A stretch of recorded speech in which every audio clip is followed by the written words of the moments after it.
안녕하십니까, PNS입니다. 이번 시간에는 SEMIS2 중에서 SEMIS6 Tracer Gas Test 요거의 대상 설비에 대해서 알아보도록 하겠습니다. 모든 설비에 대해서 SEMIS6 테스트를 할 필요는 없습니다. 네. 벤틸레이션이 있다고 해서 SEMIS6 테스트의 대상이 되는 것 또한 아닙니다. 이거에 대해서 규격에서는 어떤 식으로 서술하고 있고, 또 우리는 이것을 어떻게 해석하고 적용해야 되는지 그 내용들을 좀 다뤄보도록 하겠습니다. 어, 일단은 그 CMS6 테스트를 할 조건으로서는 제일 먼저 이 설비가 Exhaust Ventilation System하고 연결되어 있어야 됩니다. 그런데 이 Exhaust Ventilation 중에서도 그 반도체 라인 안에서는 유기배기 혹은 뭐 그 산배기, 알칼리 배기, 톡식 배기, 뭐 여러 가지 배기들이 있고 그냥 일반 배기가 있습니다. 그 우선은 저희는 이 CMS6 테스트를 하려면 해당 설비는 반드시 그냥 일반적인 exhaust ventilation이 아니라 VOC 설비, 즉 우리가 이제 flammable material이나 뭐 이런 것들을 이제 그 빨아들이는 설비들이죠. 이거나 이제 스크러버에 연결되어 있는 그 설비여야만 한다라는 조건을 겁니다. 그 일반 배기로 그 배기를 해준다는 얘기는 그 장비에 가스가 생기지 않는다는 얘기거든요. 예, 그래서 거기에서는 S6 테스트를 하지 않는다. 이렇게 보시면 되겠고, 그 다음에 자 보십시오. 정상적으로 작동하는 그 이그저스트 벤틸레이션 조건에서 뭐를 고려해서 하냐면은 데미지에 의해서 리크가 나는 상황을 고려해서 가정해서 시험을 한다라고 되어 있습니다.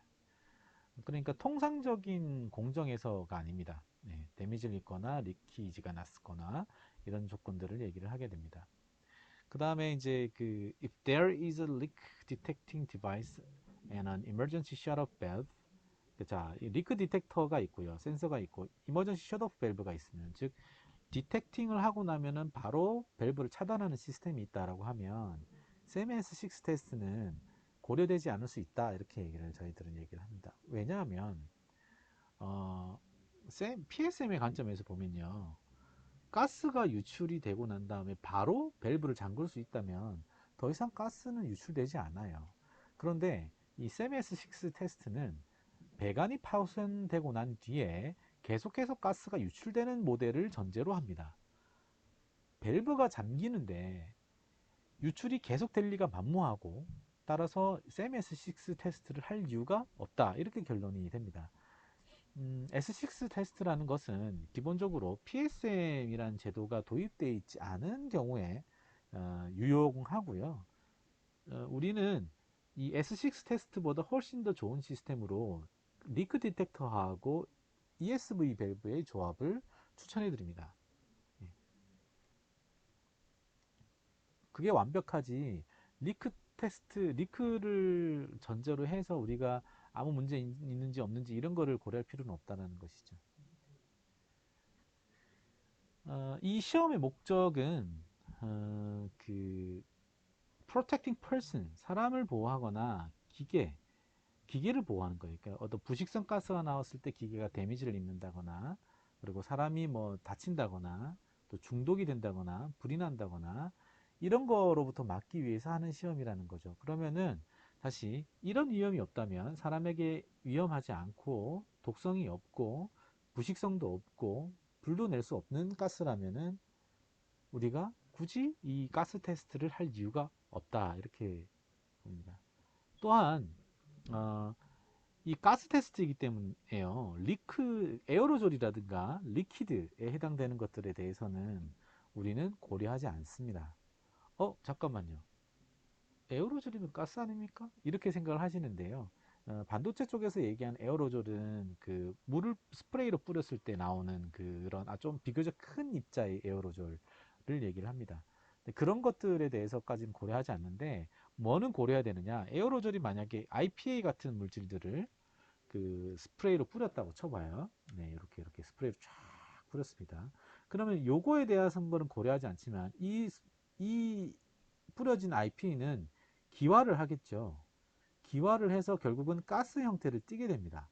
자, 그러면 이 순간부터는 SF6 테스트의 대상이 된다. 시험의 대상이 된다. 이렇게 보시면 되겠습니다. 그러니까 에어로졸을 고려하지 않고 에어로졸 이후에 기화되는 가스를 고려한다. 마찬가지로 리퀴드 또한 마찬가지입니다. 배관에서 픽 하고 물이 뚝뚝뚝뚝뚝 흘러나온다고 했을 때 이 자체에 의한 거는 신경 쓰지 않고요. 얘가 이제 이런 풀을 형성을 할 겁니다. 표면에 이런 풀을 형성되고 여기서 이제 기화가 이루어지겠죠. 예, 이 기화되는 양을 고려를 해서 가스 테스트를 하게 됩니다. 에어로졸을 완전히 뭐 무시하거나 그 액체들의 리크를 무조건 무시하는 게 아니고요. 액체가 기화가 될 수 있다면 이제 SF6 시험의 고려 대상이다. 그런데 그 에어로졸이나 어쨌든 리퀴드가 기름이어서 기화될 가능성이 매우 낮다. 혹은 우리가 이제 여기서 증기압을 얘기를 하게 되는데요. 증기압이 매우 낮아서 물론 기화는 하겠지만 의미 있는 농도로까지 기화할 수 없다라고 판단이 되면 포화증기압 상태의 농도가 인체 유해성을 가지지 못한다는 게 입증이 된다면 우리는 가스가 발생한다 하더라도 이 시험을 할 필요는 없습니다. 그 다음에 이 위험이 있어야 된다. 위험이 없는 가스에 대해서 우리가 할 필요가 없어요. 산소나 이런 것들에 대해서 할 필요 없고요. 여기 밑에 보시면 서포케이션을 발생시킬 수 있는 가스에 대해서도 고려하지 않는다라고 저희는 이제 정의를 하고 있습니다. N2가 만약에 발생을 하거나 뭐 아르곤이 샜을 때 그 가스로 인해서 직접적으로 사망하지는 않아요. 그리고 N2나 아르곤은 전부 다 공기 중에 굉장히 많은 농도가 있죠. 시험도 불가능합니다. SF6 가스로는. 이 시험들은 농도가 어느 이상 농도로 올라갔을 때 인체 치명적인 것이지 이 가스 자체로는 이제 문제가 안 되는 것이죠. 그리고 이제 이 어떤 유체가 그 증발을 해서 뭐 했을 때 이 농도가 OEL 이거는 이제 OEL이 occupational limit로 알고 있는데 OEL은 OUL이 아닌가 싶은데 upper limit니까 어쨌든 이게 뭐냐면은 작업할 때 8시간 동안 작업했을 때 그 농도 위험할 수 있는 농도입니다. 우리가 흔히 이제 ATWA라고도 이제 같은 수치로 이제 보통 표현하기도 하고요. 예, 그거 농도의 25% 또는 이제 폭발한 농도, FEL의 폭발한 농도 혹은 화재 점화 농도 이런 정도로 보면 되겠습니다. 요거의 25%를 넘지 않는다면 역시 그 트레이서 가스 테스트를 할 필요는 없다. AGL 레벨 2도 나와 있는데 요거는 좀 생략을 하겠습니다. 왜냐하면은 TWA가 훨씬 낮거든요. 예, TWA가 훨씬 낮거나 뭐 OEL이나 FL이 요거의 값에 비해서는 훨씬 낮기 때문에 요거를 굳이 고려하지는 않을 건데요. 이제 상황에 따라서 경우에 따라서 AGL 레벨 2를 고려해야 될 수는 있습니다. 예, 하지만 그런 케이스는 좀처럼 발생하지 않고요. 어쨌든 고려해야 될 사항 이것도 같이 고려해 보기는 합니다. 예, 그 다음에 지금 보시면은 흡입 독성에 대해서만 주로 따집니다. 예, 그 섭취 독성이라든가 아니면 스킨, 그 피부에 대한 독성이라든가 피부를 통한 흡수에 의한 그 독성이라든가 이거에 대해서는 고려하지 않아요. 왜냐? 가스니까 호흡기를 통해서만 이제 그 유입이 되는 것이고 그 섭취나 그 다음에 피부를 통한 흡수는 호흡기를 통한 흡수보다는 훨씬 더 안정적이에요. 안전해요. 수치가 훨씬 더 치명타를 가할 수 있는 농도가 훨씬 더 높아요. 그리고 치료도 가능하고. 그런데 이제 그 호흡으로 들어가는 그 독성가스의 경우에는 이 폐 조직을 손상시켜서요. 폐 부종을 일으키거든요. 폐 부종을 일으키면 죽습니다, 거의. 그렇기 때문에 우리가 SF6 가스 테스트는 호흡 독성을 위주로 해서 다룬다. 이렇게 보시면 되겠습니다. 그리고 이제 질식가스에 대해서는 고려하지 않는다. 어떤 데 설비들이 이제 여기 해당이 되냐면 CVD Chemical Vapor Deposition 시스템인데요. 여기 뭐 주로 예를 들어서 H2 가스를 썼다. 그러면 이렇게 해서 가스가 이렇게 들어와서 위로 이제 공급이 되고 있는 배관이 있는데 여기 커버 뚜껑을 닫고요. 예. 요 경우에는 안에서 이제 H2 가스가 새어나오면 이제 폭발 위험이 있을 수 있죠. 이 CVD 가스에서는 H2만 쓰는 게 아닙니다. 다양한 여러 독가스들을 많이 쓰는데요. 그것들이 이제 밖으로 나올 수 있는지 없는지를 이제 따지게 되고요. 지금 여기에서 봤을 때 만약에 이 뭐 지금 게이지가 그 수동 게이지라서 문제 안 될 것 같은데, 만약에 여기에 MFC 같은 걸 썼다라고 하게 되면은 이게 이제 점화원이 되겠죠. 그러면 이제 이 지점에서의 농도를 우리는 이제 체크를 해줘야 됩니다. 그 다음에 웹 배치 클리너인데요. 이 베스 안에다가요, 웨이퍼를 담궜다가 빼는 거예요. 예를 들어서 1차 뭐 IPA, 뭐 2차 뭐 타마, 뭐 여러 가지 살짝 맨 마지막에 뭐 H2O 이렇게 한다고 했을 때, 여기서 문제가 되는 게 IPA거든요. IPA는 이제 인화성 물질이니까 이렇게 이렇게 액체 풀을 이루고 있고, 여기서 유증기가 나온단 말이에요. 그러면 여기에 예를 들어서 뭐 그 모터가 있었다라고 하면은 이 지점에서 폭발이 일어나게 할 수 있는 가능성이 있죠. 그러면 이 지점에서 우리가 이제 가스 농도를 측정하기 위해서 SF6를 시험을 해줘야 됩니다. 예, 이 설비 또한 여기 해당이 됩니다. 그런데 만약에 우리가 IPA 농도가 100%가 아니라 한 5% 됩니다. 이 정도도 해줘야 됩니까? 저는 계산을 통해서요, 아까 말씀드린 대로 포화 증기압까지 올라갈 수 있다면, 그 폭발한 농도로 그 포화 증기 상태에서 올라갈 수 있다면 시험을 해줘야 되는데, 올라갈 가능성이 거의 없다면 생략해도 된다고 저는 생각을 해요. 이 시험이 비싼 시험이기 때문에 가급적 안 하는 것이 좋거든요.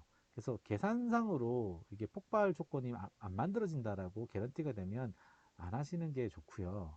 그거에 대해서는 장비 회사가 결정할 수 있는 사항이 아니라 엔드 유저, 사용자가 결정을 해 주셔야 돼요.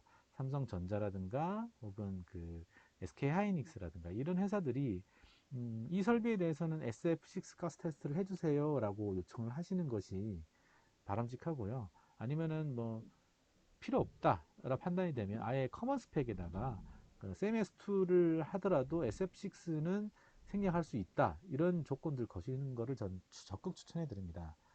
말씀드렸다시피 CMS2 자체가 PSM하고 맞지 않는 부분들이 굉장히 많습니다. 그리고 다음 시간에 설명드리겠습니다만, 이 트레이서 가스 테스트는 PSM에서는 받아들여지기 힘듭니다. 그러니까 돈 낭비예요. 동남비이기 때문에 생략할 수 있는 조건들을 많이 좀 만들어 주셔야 될 것 같아요. 물론 미국의 공장을 운영하고 있는 삼성전자의 경우에는 오스틴 공장으로 가는 건 SF6 테스트를 해줘야 됩니다. 근데 그게 아니라면 할 필요 없다, 이렇게 저는 좀 말씀을 드리고요. 넘어가겠습니다. 여기 지금 스크러버가 있잖아요. 스크러버는 이제 아까 말씀드린 대로 유독가스를 이제 빨아들여 가지고 그거를 이제 제거를 하고 하는 장치인데, 이 내부에 점화원이 있을 수 있거나, 이게 지금 이게 만약에 VOC에 대해서 화학물질, 휘발성 물질에 대해서 그 스크러빙을 하는 거라면은 이거는 가스 테스트를 굳이 할 필요는 없습니다. 왜냐하면은 스크러브 자체가 휘발성 물질들을 그냥 안에서 태워버리거든요. 그래서 나올 수가 없어요. 예. 그리고 이제 바깥으로 이제 배기 쪽으로 해서 2차 스크러버로 빼기 때문에 항상 의밥이 걸려 있는 라인이고, 그래서 배관이 파손된다 하더라도 심하게 파손되지 않는 이상은 밖으로 새어 나오지 않습니다. 그래서 스크러버의 경우에 그 인화성 물질을 다루는 스크러버다라고 하면 해당 사항이 없는 케이스가 존재할 수 있습니다. 만약에 그런데 이 가스가 독성 물질이다, 독성 물질을 처리하는 그 침수식으로 물을 막 통과시켜 가지고 물에다 녹여서 제거하는 방식이라면은 한번 고려를 해볼 필요가 있습니다. 예. 그것도 이제 기술적으로 좀 검토를 해서 유출될 수 있다라는 판단이 됐을 때는 이제 하는 거고요. 유출될 위험이 없다라고 확실하게 기술적으로 검증이 된다면 굳이 시험을 할 필요는 없습니다. 스크러버에 대해서. 그 다음에 스피너, 이거는 뭐냐면 안에 웨이퍼를 넣고 돌리는 거거든요. 근데 이거 굉장히 큰 스피너 같아요. 그 웨이퍼용은 아닌 것 같은데, 자, 요 스피너 같은 경우에 안에서 빙빙빙 돌면 기류가, 소용돌이 기류가 만들어져요. 여기에서 이제 노즐을 까고 여기서 쭉 하고 IPA를 쫙 뿌리면은 표면에 IPA가 쫙 발리면서 밑으로 쫙 가면서 안에서 이제 챔버가 이렇게 돼 있으면 웨이퍼를 빙 돌리면은 기류가 이런 식으로 형성이 됩니다. 이런 식으로 형성이 되면서 바깥으로 삐져나올 수가 있어요. 근데 여기 예를 들어 센서가 하나 있다 하게 되면 여기서 바로 뭐가 될 수 있습니까? 폭발이 일어날 수 있죠. 그래서 이제 이 지점의 농도에서 그 과연 농도가 어느 정도 나오는지를 시험을 할 필요가 있습니다. 이 경우 좀 시험이 굉장히 어려울 텐데 SF6를 회전시키는 상태에서요. SF6를 요 센터에다가 뿌려줘야 되겠죠. 그러면 이렇게 쫙 흘러가서 이렇게 되겠죠. 네. 매우 어려운 시험입니다. 네, 근데 어쨌든 이것도 이 SF6 시험에 해당이 된다. 구현을 어떻게 하느냐는 별개의 문제니까요. 음, 대상 설비가 아닌 것들 몇 개 한번 보겠습니다. 이거는 이제 LCD용 스포터입니다. 어, 저희도 스포터를 인증을 굉장히 많이 합니다만은 저희 회사 고객의 제품이 아니고요. 인터넷에서 돌아다니는 스포터 사진을 가지고 왔습니다. 자, 요 스포터 챔버 안에 N2나 아르곤이나 이런 불황스러운 가스를 많이 쓰거든요. 그렇기 때문에 이 장비는 트레이스 가스 테스트 그 시험 대상이 아닙니다. 만약에 스포터에 그럴 가능성은 없는데 H2를 썼다. 내지는 그 NH3 암모니아를 썼다라고 하면은 이제 그때부터는 타겟이 되죠. 예, 스포터는 이제 트레이스 가스 테스트 시험 대상이 되는데 요새는 그런 거 안 씁니다. 대부분 다 이제 불활성가스를 써가지고 타겟을 하더라고요. 진공을 만들어 놓고 쓰는 거라서요. 예, 그래서 스포터 장비는 해당이 없다. 그 다음에 이건 이제 황산입니다. 황산은 이제 유독성 물질이기 때문에 그 SF6 시험 대상이 될 거다라고 봅니다만 통상 이 SF6 그 H2SO4 황산의 그 증기압이 매우 낮아서요. 유출이 된다고 하더라도 여기 쫙 깔린다 하더라도 이게 인체 유해할 정도의 기체가 만들어지지 않아요. 물론 이게 H2SO4가 끓인 H2SO4다라고 하면 얘기가 좀 다르겠지만 통상 그렇게 쓰지 않거든요. 우리가 이제 황산 용액이 이제 원액이 흘러나오면 노란 가스가 나오는데요. 그거는 여러 불순물들하고 만나가지고 화학 반응 결과 나온 물질들이에요. 그 황산 가스가 아닙니다. 예. 그래서 황산 가스가 아니기 때문에 이 구간에 대해서 유출이 된다 하더라도 가스 테스트를 할 필요는 없다. 이렇게 이제 결론이 지어지는 거죠. 이유는 증기압이 너무 낮기 때문이다. 그래서 증기압이 낮지만 독성이 높은 가스들은 어떤 거에 대해서 조심하셔야 되냐면 접촉, 피부 접촉을 조심해야 됩니다. 앞서 말씀드린 대로 호흡기로 마시는 것들에 대한 독성에 대해서 우리가 그 가스 테스트를 하는데 피부 접촉에 대해서는 가스 테스트를 할 이유가 전혀 없다. 이렇게 말씀드렸죠. 그러니까 황산 용액도 이 피부 접촉에 위험한 거기 때문에 이것도 시험 대상이 되지는 않는다. 이렇게 보여집니다. 자, 그 다음에 이제 요것도 해당 사항이 없습니다. 신란입니다. 이건 신란. 신란은 자연 발화성 가스로서 공기 중으로 나온 다음에 바로 불꽃이 돼 버리거든요. 불꽃이 돼서 이제 실리콘 유리 결정 성분들을 만들어냅니다. 그런데 왜 이거는 그 트레이스 가스 테스트 대상이 아니냐면은 나오는 즉시 어떻게 됩니까? 이거는 그냥 바로 불이 붙습니다. 그래서 이건 너무나도 위험하기 때문에 나오지 않게끔 만드는 것이 더 우선이다. 그래서 SiH4 가스의 경우에 이중배관을 해서 공급을 하거나 좀 더 그 본질적으로 가스 농도계를 측정을 하든가 해서 이제 막아내야 되는 것이죠. 이거는 그 트레이스 가스 테스트를 해가지고 해결되는 문제가 아닙니다. 예, 무조건 나오면 무조건 불이 붙기 때문에 이거는 바보 같은 짓이죠. 의미가 없는 것들입니다. 더 강력한 그 방어책을 구사를 해야 됩니다. 그 다음에 이거는 HF 수용액의 저장 탱크인데요.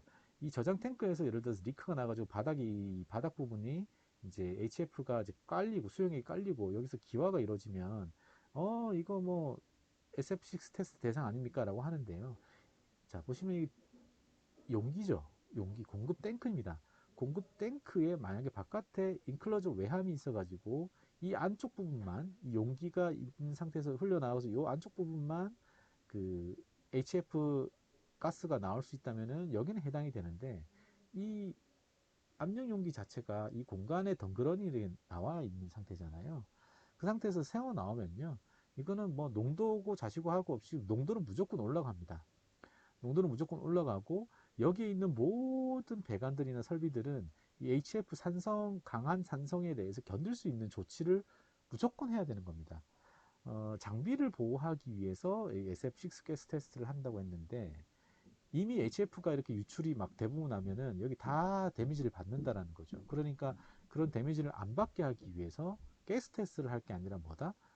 부식이 안 되는 조치를 해야 된다. 예를 들어서 뭐 PFA 코팅을 한다거나 불산에 강한 재질을 사용한다거나 여기 보시면 아이보리 색깔로 보이시죠? 이거 그냥 돼 있는 거 아닙니다. 이거 코팅돼 있는 겁니다. 그래서 그런 걸 통해서 이런 장비를 보호를 해줘야 되는 것이지 가스 테스트는 부차적인 사항이라는 거죠. 이미 늦다 이거죠. 그래서 이 두 설비는 너무 위험해서 오히려 가스 테스트 실효성이 없다. 그래서 시험하지 않아도 된다. 무의미하다. 이렇게 결론이 나게 되는 겁니다. 지금까지 사람과 사회를 생각하는 안전기술 서비스 기업 PNS였습니다. 감사합니다.